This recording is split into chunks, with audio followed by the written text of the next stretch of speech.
sejak kebangkitannya, ulama bersama pengikut-pengikutnya, istiqomah dan setia, jaga akidah dan sunnah Rasulnya.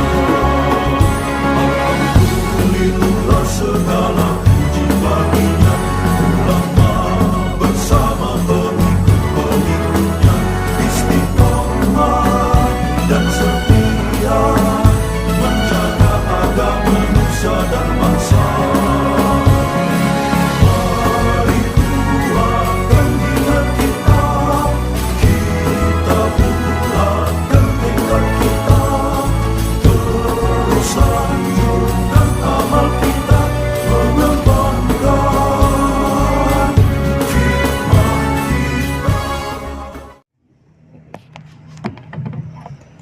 kita. Alhamdulillahilladzi tawadha'a kullu syai'in li'azamatihi wa dhalla kullu syai'in li'izzatihi wastalama kullu syai'in liqudratihi wassalatu wassalamu ala sayyidina Muhammadin alladzi azala bayanuhu kulla ibham wa ala alihi wa ashabihi salatu wa salaman daimaini ma damatil ayyam. Amma ba'd, fa inna ahsanal hadithi kitabullah wa khairal hadi hadi Muhammadin sallallahu alaihi wasallam wa syarrul umuri muhdatsatuha wa kullu muhdatsatin bid'ah wa kullu bid'atin dhalalah. Yang sama-sama kita hormati orang tua kita Abi Haji Nasruddin beserta keluarga. Mudah-mudahan Allah senantiasa memberikan keberkahan, kesehatan dan kemudahan segala urusannya. Para ustaz, para hujjaj, hadirin sekalian, jamaah Majlis Ta'lim Hifdzul Amal yang dirahmati oleh Allah. Sama-sama kita lanjutkan pengajian kitab Marah Labid, surah Al-Baqarah ayat 175. Ulaikal ladzina ishtarawud dhalalata bil huda wal 'adzaba bil maghfirah. Mereka itu adalah orang-orang yang membeli ad-dhalalata, kesesatan, bil huda, dengan petunjuk, wal 'adzaba bil maghfirah, dan siksa bil maghfirah, dengan ampunan. Ai ulaikal katimuna, mereka itu orang-orang yang menyembunyikan kebenaran, menyembunyikan tanda-tanda Rasulullah yang ada di Taurat.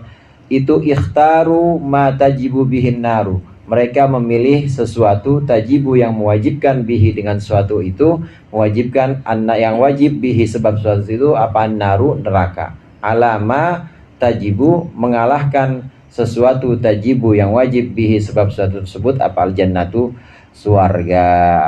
Ini maksudnya orang-orang Yahudi, maksudnya adalah pendeta-pendeta atau rahib-rahib Yahudi yang menyembunyikan kebenaran dalam Taurat. Mereka yang menyembunyikan kebenaran, menyembunyikan sifat-sifat Nabi Muhammad dalam Taurat.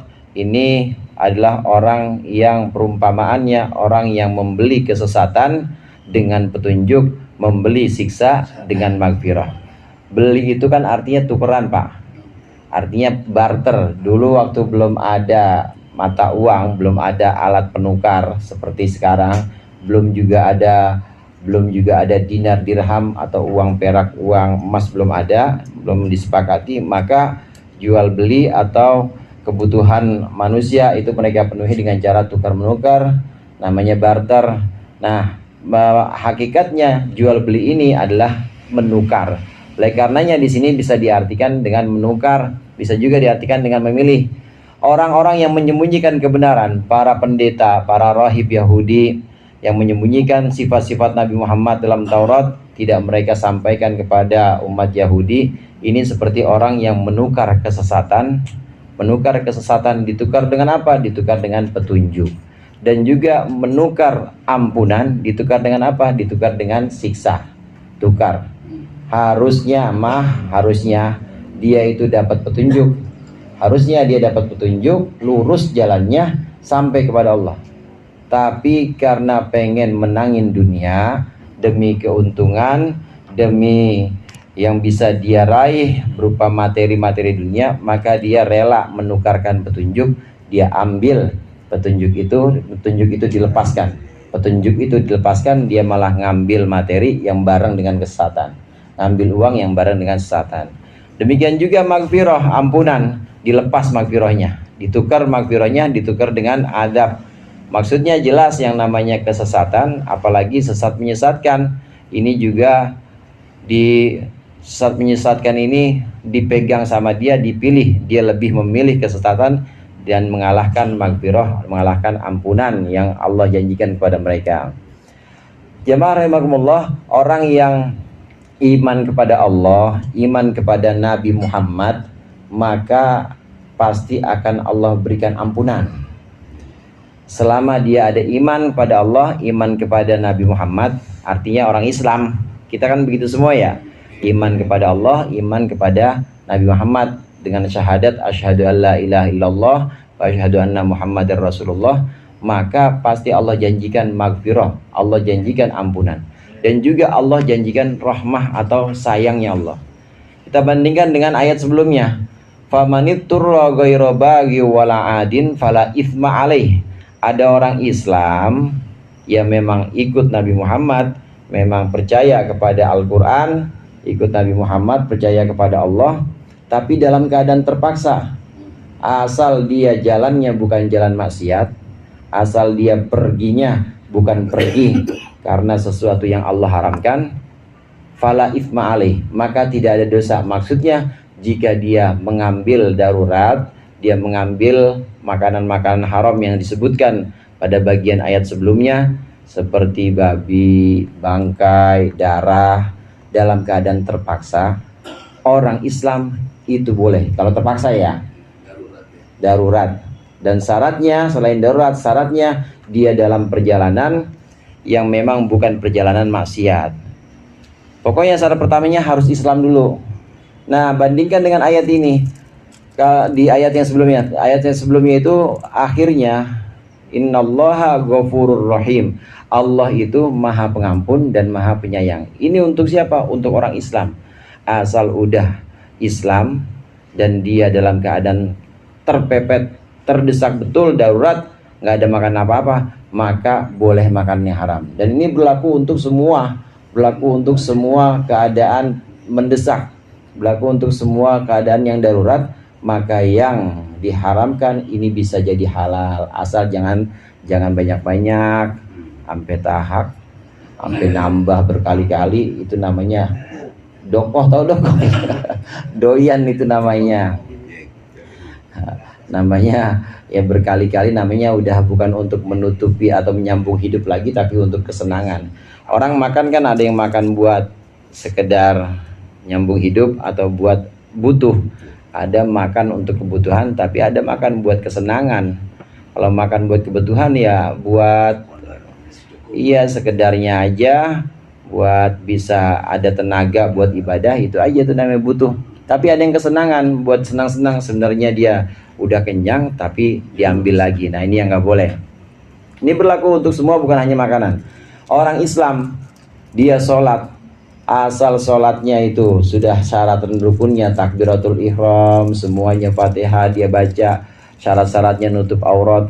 Dia dalam sholatnya lupa, maksudnya lupa, nggak ingat sama Allah, sama sekali nggak ingat sama Allah. Ingatnya pas takbiratul ihram doang, sama salam, tahu-tahu rapih, tahu-tahu selesai, udah gugur kewajiban. Itu sholat kurang-kurang begitu, ya insya Allah Allah ghafurur rahim. Allah maha pengampun, maha penyayang. Prinsipnya harus punya Islam dulu, ini harus punya iman dulu. Ini yang pernah saya sampaikan, bahwa iman itu seperti SK. Iman itu seperti SK-nya ASN, seperti SK-nya PNS. Orang aparatur sipil negara itu ada ASN di sini.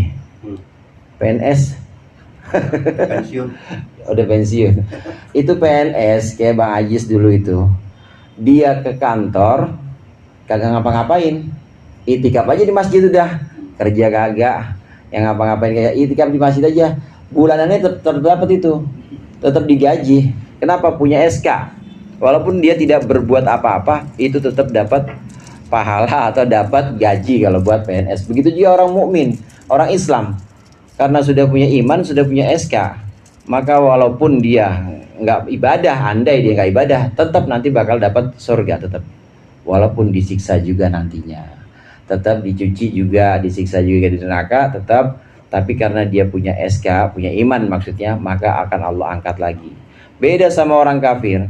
Orang kafir yang digambarkan di sini termasuk mereka yang menyembunyikan Al-Quran, menyembunyikan kebenaran-kebenaran yang memang ada dalam Al-Quran. Ini ditukar udah, ampunan yang harusnya dia dapat. Andai dia mau Islam, dia akan dapat ampunan. Ini ampunan yang nggak dapat, dapatnya siksa. Begitu juga petunjuk, yang andai dia mengikuti Taurat, dia dapat petunjuk, ini nggak dapat, ditukar olehnya, ditukar oleh mereka, ditukar dengan kesesatan. Ini pentingnya iman dan Islam kita ini. Wasari'u ila magfiratin mir rabbikum. Ayo buru-buru menuju ampunan Tuhan kalian. Arduhas samawati wal ard, yang luasnya itu seluas langit dan bumi. Ampunan Allah itu maha luas. Ampunan Allah maha luas untuk orang yang masih hidup. Itu ampunan Allah maha luas. Termasuk dosa syirik, saudara, itu bisa diampuni oleh Allah. Orang musyrik nyembah patung atau nyembahnya lebih dari satu Tuhan, ini tetap Allah ampuni asal belum mati aja. Sebelum mati dia taubat, Allah ampuni. Tapi kalau udah mati, ya udah tutup, udah pintu taubat udah habis. Kalau udah mati, hatta yughargir, kata Rasulullah, sampai di kerongkongan. Kalau sudah sampai di kerongkongan, udah nggak bakal diterima taubatnya. Naudzubillah. Kalau masih hidup, meskipun dosa paling besar, dosa musyrik, dosa menyekutukan Allah, ini tetap Allah ampuni. Orang musyrik atau orang kafir, dia taubat, maka Allah ampuni. Hilang semua itu dosa-dosa sebelumnya. Dosa-dosanya hapus semuanya dan mulai seperti baru lagi. At-taibu minadz-dzambi kaman la dzambalah, kata Rasulullah. Orang yang taubat dari dosa itu sama seperti orang yang gak punya dosa apa-apa. Ini orang kafir nih. Gimana kita? Ngaji di majelis taklim ngapus dosa, besok subuh ngapus dosa lagi, habis subuh ketemu Jumatan, dosa antara subuh sampai Jumatan dihapus lagi sama Jumatan. Bersih banget dari Jumatan ke Asar, dosa antara Jumat dan Asar dihapus gara-gara sholat Asar. Terus begitu. Ini orang-orang Islam, orang-orang mukmin, enaknya seperti itu, dapat maghfirah karena sifat Allah Ghafurur Rahim. Sifat Allah maha pengampun, sifat Allah maha penyayang. Untuk orang-orang mukmin Allah punya dua sifat ini. Di dunia pun untuk orang kafir sebenarnya Allah punya sifat ini juga, Ghafurur Rahim. Allah maha pengampun. Andai orang kafir itu mau taubat, pasti Allah ampuni. Begitu juga sayang pasti Allah. Tapi nanti di akhirat, sifat Ghafurur Rahim ini hanya untuk orang-orang mukmin aja. Orang kafir yang dia menyekutukan Allah, dia tidak percaya adanya Allah, tidak percaya Nabi Muhammad, keburu meninggal, keburu mati, nggak sempat taubat, nanti di sana Allah tidak menerapkan sifat ghafurnya, tidak. Allah tidak menerapkan sifat rahimnya, tapi yang Allah terapkan sifat adilnya Allah. Jadi ada adil, ada rahmah, ada tegak lurus, ada mesra-mesraan. Mendingan yang mana, saudara? Mendingan kita mesra-mesraan apa mendingan kita tegak lurus tuh? Mendingan kita diperlakukan adil oleh Allah atau mendingan kita disayang-sayang sama Allah? Mendingan disayang. Jadi jangan suka bilang Allah nggak adil. Kalau Allah adil di sini habis kita. Habis kalau Allah adil di sini. Coba mau main hitung-hitungan. Emang sholat ada yang sampai 10 menit kita? Sholat 10 menit. Tapi sholat kita walaupun cuma 1 menit, udah gitu ingatnya apa aja diingat. Ada yang ingat utang, ada yang ingat di kantor, ada yang di pasar. Itu tetap Allah terima. Tetap Allah biarin aja, nggak Allah cabut napas kita, nggak terus dikurangin kuotanya, nggak juga. Tetap Allah kasih nikmat. Ini namanya Allah menerapkan sifat Ghafur, sifat Rahim untuk kita. Di dunia masih seperti ini. Tapi hati-hati di akhirat. Di akhirat Allah Malik Yaumiddin. Malik Yaumiddin itu Malik atau Yaumiddin, Malik yang menguasai. Yaumuddin itu diartikan Yaumul Jaza wal Hisab. Hari perhitungan. Kan di Al-Quran juga ada wadzalika dinul qayyim. Itu adalah perhitungan yang lurus. Din itu kadang-kadang disebut dengan perhitungan. Yaumiddin itu artinya hari perhitungan. Apa itu? Yaumul hisab wal jaza, hari perhitungan dan pembalasan.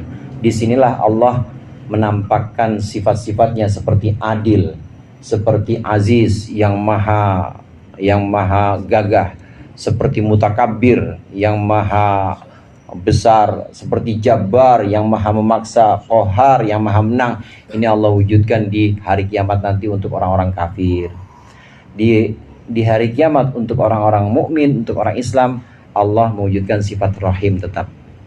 Oleh karenanya ada yang menafsirkan bismillah rahmanad dunya wa rahimal akhirah. Di dunia Allah punya sifat rahman, Allah kasih aja rahmatnya cuma-cuma gratisan. Allah kasih rahmatnya sama orang yang ingkar, sama orang yang taat, sama orang mukmin, sama orang kafir. Allah kasih namanya rahmanad dunya. Tapi untuk akhirat rahimal akhirah. Di akhirat Allah mewujudkan sifat rahim. Mereka para rahib Yahudi yang menjual ayat-ayat Allah, yang menyembunyikan ayat-ayat Allah hanya untuk kepentingan materinya, ini sama aja dengan menukarkan petunjuk, dia tukarkan dengan kesesatan, yang dipegang kesesatannya demi dapat materi atau uang. Begitu juga menukarkan ampunan maghfirah yang harusnya didapatkan ampunan, tapi yang dipegang bukan ampunan oleh mereka. Mereka justru megang azab, ampunannya dilepas. Demi apa? Demi dapat fulus, demi dapat cuan, demi dapat keuntungan-keuntungan. Fama asbarahum alan nar. Fama asbarahum, maka alangkah sabarnya mereka alan nari, dalam neraka. Ai fama ajra'ahum alan nar, maksudnya alangkah beraninya mereka alan nari, di dalam neraka, terhadap neraka. Ini mahnya mata ajubiyah.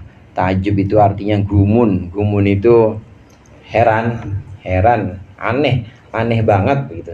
Tapi tentu yang dimaksud dengan aneh di siang aneh atau yang merasa gumun, yang merasa takjub di sini bukan Allah, karena maha suci Allah dari sifat-sifat seperti manusia. Jadi yang dimaksud di sini siapa? Yang dimaksud di sini adalah orang-orang mukmin. Kita orang-orang mukmin, orang-orang Islam yang melihat kesesatan itu, maka kita akan mengucapkan, kok bisa ya orang begitu berani banget sama Allah. Berani banget sama Allah, kok bisa ya orang itu sabar banget ke neraka. Itu maksudnya berani banget sama Allah, tentang Allah. Ini fama asbarahum alannar.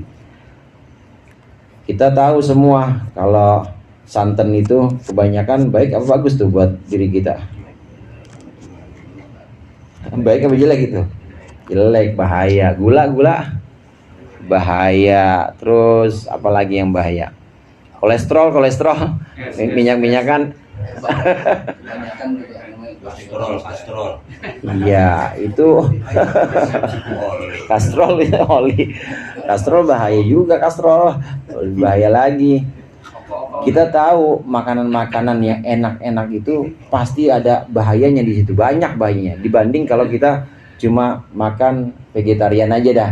Kita makan tumbuh-tumbuhan, minyaknya juga kita jarang-jarang. Ada orang tapi makannya tiap hari, makan enak terus. Ya santan, kadang-kadang habis santan minum es, nanti cemilannya aja es krim juga kayak bocah. Udah gitu nggak ngerokok lagi. ST. Ya pokoknya justru yang lebih bahaya itu saudara makanan dibanding itu. Betul lah, betul. Kalau merokok Bahaya kan tuh makanan tuh. Semuanya enak-enak yang dimakan.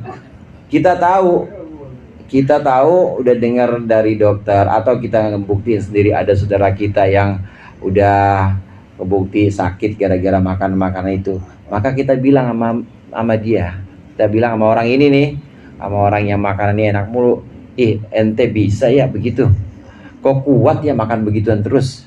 Fama asbarahum, itu maksudnya begitu. Bisa ya? Oh berani makan gituan terus nggak ada pantangannya. Nah itu maksud dari fama asbarahum alannar. Hadirin jamaah rahimakumullah, siksa orang-orang kafir, siksa orang-orang musyrik di neraka. Yang namanya musyrik dan kafir kayak di neraka maksudnya udah gak sempet taubat masuk neraka. Ini adalah siksa karena berdasarkan sifat adilnya Allah tadi. Tapi kalau ada orang Islam orang beriman masuk neraka disiksa juga oleh Allah, tapi bukan berdasarkan sifat adil Allah, tapi berdasarkan sifat apa tadi? Rahimnya Allah atau sayangnya Allah. Supaya apa? Supaya dicuci, dimasukkan ke dalam sorga. Nggak pantas rasanya ke sorga. Ngilangin tandanya ya. Iya, tapi masih bawa bekas-bekas maksiat tuh nggak pantas. Nggak pantas rasanya ke sorga, tapi masih penuh noda, masih banyak cemong-cemong dari maksiat atau dari perbuatan-perbuatan yang dia dulu di dunia lakukan. Baros tuh jadi pulang. Oleh karenanya disiksa tetap orang Islam yang memang belum sempat taubat atau yang ahlul maksiat tetap disiksa, tapi siksanya bukan siksa berdasarkan sifat adil Allah, tapi berdasarkan sayangnya Allah. Ini pendapat kita ahlus sunnah wal jamaah. Orang punya dosa besar sebesar apapun, kalau dia masih iman pasti masuk surga nanti.